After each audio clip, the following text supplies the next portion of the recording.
നമസ്കാരം. തിരുവല്ല മീഡിയ വാർത്തകളിലേക്ക് സ്വാഗതം. തിരുവല്ലയിൽ വീണ്ടും മോഷ്ടാക്കൾ പെരുകുന്നു. കഴിഞ്ഞ ദിവസം ചുമത്രയിലാണ് മോഷണം നടന്നത്.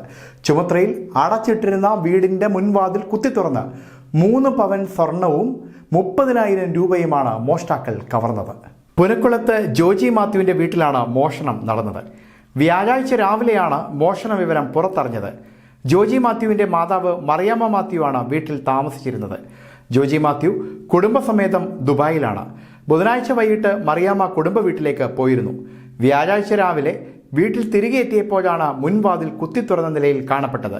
വീടിന് പുറത്തെ 3 CCTV ക്യാമറകൾ നശിപ്പിച്ച നിലയിലാണ്. ഹാർഡ് ഡിസ്ക് മോഷ്ടാക്കൾ കൊണ്ടുപോയി.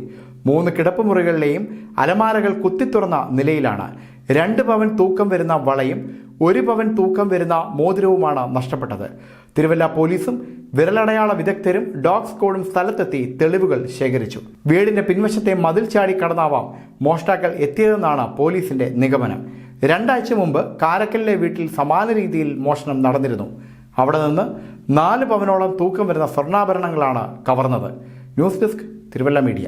തിരുവല്ലയിൽ ഓഫീസ് റൂമുകൾ വാടകയ്ക്ക് 550, 360 സ്ക്വയർ ഫീറ്റ് വീതമുള്ള 4 റൂമുകൾ.